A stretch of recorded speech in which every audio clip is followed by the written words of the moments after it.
In today's episode, we are transforming ordinary scrapbook paper into extraordinary Christmas projects. Whether you are a seasoned crafter or just starting out, this video will guide you through a variety of creative ideas that bring holiday cheer to life. I hope you enjoy.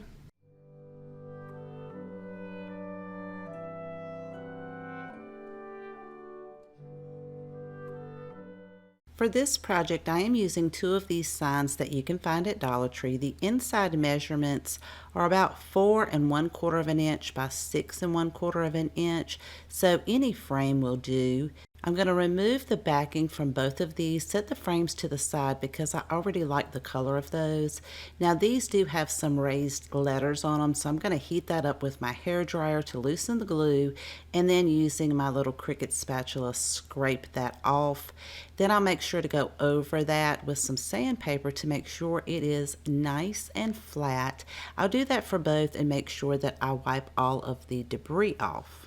Because I want to cover them with some of this beautiful vintage scrapbook paper from Hobby Lobby, I'm lining the backs up very close together so that when I trace this out, I want the design to go seamlessly from one frame to the other. Once I cut each individual piece out, I can then place it on the backing to make sure everything lines up. And to attach the scrapbook paper to the backing, I'm using a glue stick, making sure that I put plenty of glue on there and really emphasizing on all of the edges to make sure that my paper does not peel back up. I'll do that for both pieces. And once the glue sets up, I can put them back inside of the frame and close all of the tabs. I found two of the most beautiful metal Christmas ornaments at Dollar General this year. They're $2 a piece. I did remove the hanger, and then you'll have a hole there at the top. You could always fill that in with some putty or spackling and then paint it. But I do have some of these miniature snowflake buttons from Hobby Lobby that fit perfectly inside of these holes at the top. So I'm just going to pop one in on each of these and then flip them over because I'm going to take 4 tumbling tower pieces and some Gorilla super glue. I'm going to attach 2 of the tumbling tower pieces to each one of these, one at the top and one at the bottom. Then once that glue sets up, I can go ahead and hot glue these inside of the frame. Now I did use the super glue so that the tumbling tower pieces would adhere to the metal on the back, and this is really going to make it pop out from the frame, and I think these would be so beautiful on a bookshelf or an end table.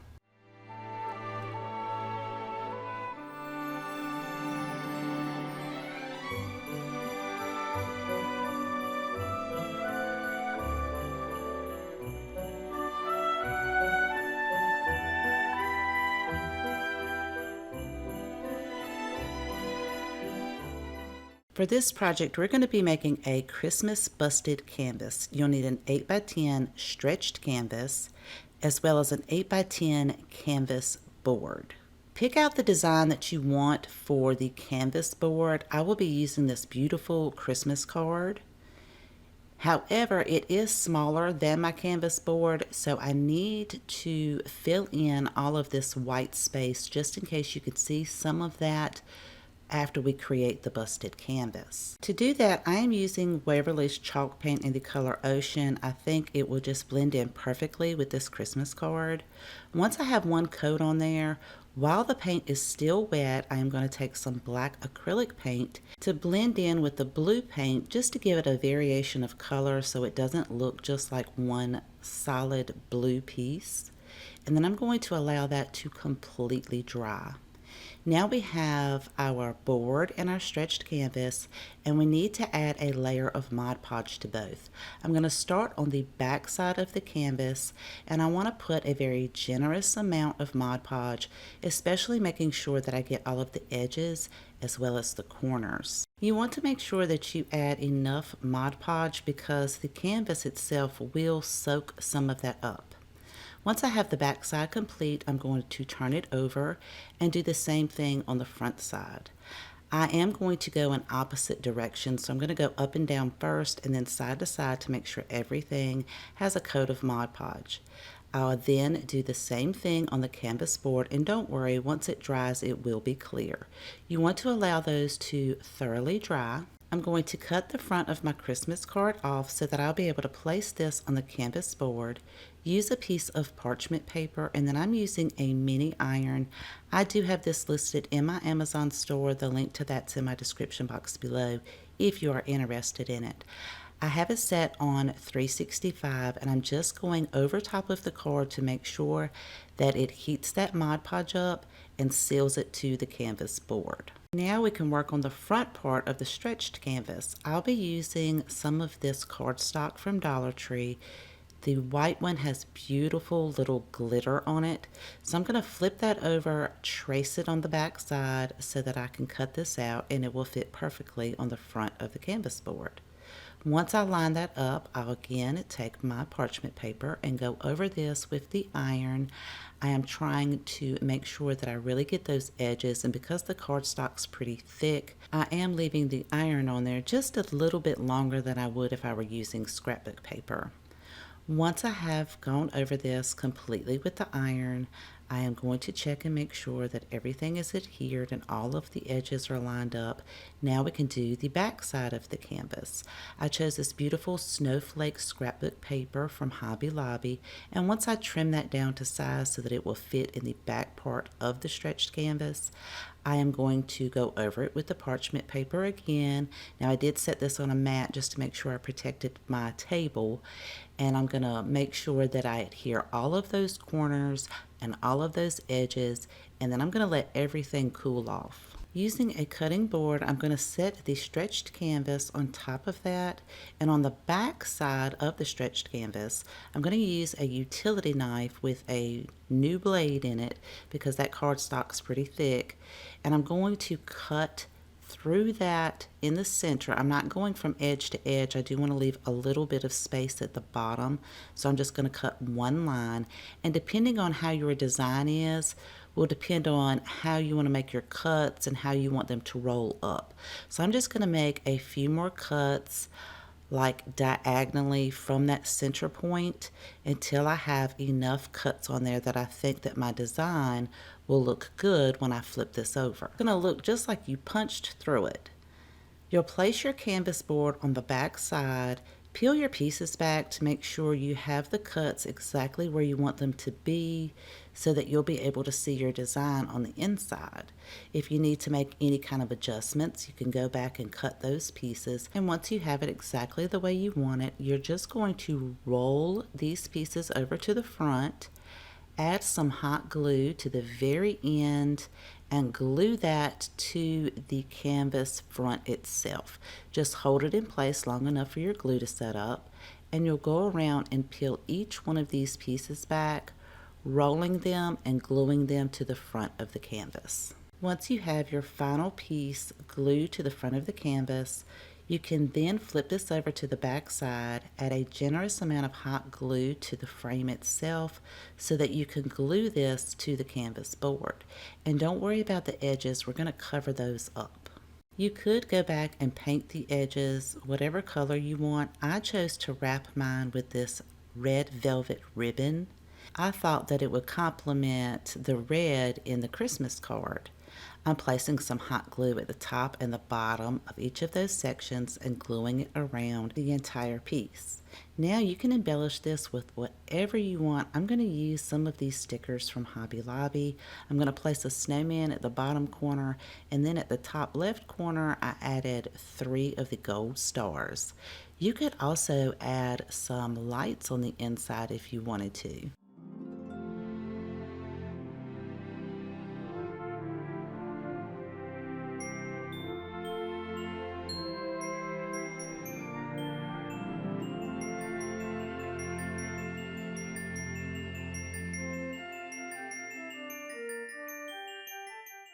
For this project, I'm using a 4x6 photo frame from Dollar Tree. I'm going to remove the glass from the inside of the frame because I'm going to be using this plaid scrapbook paper from Hobby Lobby to trace and cut this out, then add a layer of Mod Podge to the entire front of the glass so that I can attach my scrapbook paper. I'm going to make sure I press firmly and allow that time enough to completely dry. And at Dollar General, you could find 2 of these DIY ornaments for $1. They do come apart, but we're only going to use 1/2 of one of those to trace this out and cut it with a utility knife out of some foam board from Dollar Tree. I am going to trim off any of the excess paper and use a sanding block to go around this entire piece because I want it to fit inside of the half part of that ornament. I don't want it to be flush to the back.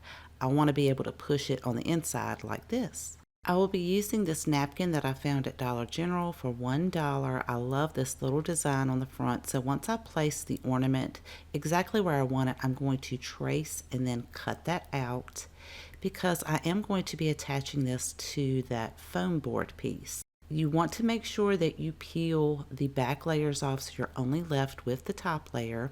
And then I added a layer of Mod Podge to the foam board piece and allowed that to completely dry, because I am going to be setting my napkin on there, a piece of parchment paper, and using that mini iron to adhere the napkin to the foam board without having any wrinkles. Then I can go over it with my sandpaper to make sure that all of the edges are cleaned up and nice and smooth. Then I want to make sure that I use some window cleaner to clean the inside of the ornament. Add a little bit of faux snow from Dollar Tree, and then I can use hot glue to go around the outside edge of the foam board so that I'll be able to attach this inside of the ornament. So this is going to make like a cute little mini snow globe. Now we can add our glass with the scrapbook paper back inside of the frame as well as the backing. And then we can flip this over and attach our now snow globe to the glass itself with scrapbook paper. I made a mini twine bow to add to the very top and made sure that I went back over the snow globe with some glass cleaner to remove any fingerprints or glue.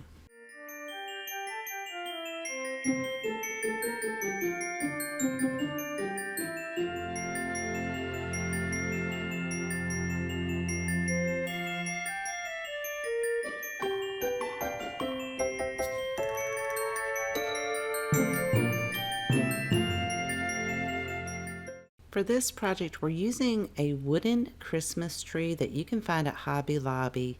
When they have their 50% off sale, you can get this for around $3. I am going to paint mine with a watered down brown acrylic paint mixture to give it a bit of a stained look. I want to make sure that I paint the entire piece, including the little inside edges as well as the back, and I'm going to let that completely dry. Using that same paint mixture, I'm going to paint one of the wooden stars that you can get in a package from Dollar Tree and also allow that to completely dry.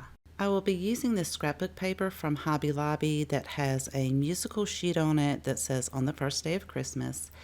And I want to cover the front of the tree, but it is not going to cover it all if I do the spaces in between. So I have pulled this down to the edge of the table so it will sit flat, and I can trace each of these sections out and then slide it down to the line of the previous section. And I'll be able to do that for all 3 of those. So those lines in the middle will be connecting once I get done drawing those 3 sections out. I am going to be cutting these with some pinking shears that have a really beautiful scalloped design to it, and I am going to cut on the inside of the line because I want this paper to be smaller than the tree. I want some of that wood to be exposed. So once I cut those 3 pieces out, I can then take that top piece and trace it out and cut it out. I'm going to add a generous layer of Mod Podge to each of those 4 sections, making sure that I bring that all the way to the edge, and I'm going to let that completely dry. Then I could take my scrapbook paper as well as some parchment paper and use my mini iron to go over this to seal the scrapbook paper to the wood. I'll do that for all 4 sections. This really does keep it from having any type of wrinkles under the paper. Then I can hot glue the wooden star to the very top. And for the base, I am hot gluing some greenery pieces on each side, as well as some red berries on top of those greenery pieces. I decided to add in a pine cone in the very front in the center, a few more pieces of greenery on each side of the pine cone, and then filled in the back with some more greenery. And this is how it turned out.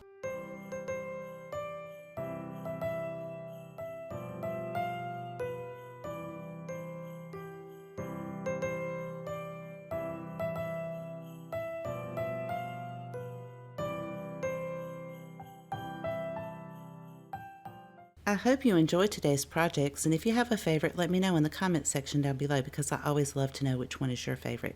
If you haven't subscribed already, I would love for you to click that subscribe button right below the video. Thank you so much for spending time with me today. Please take care, and I will see you guys next time.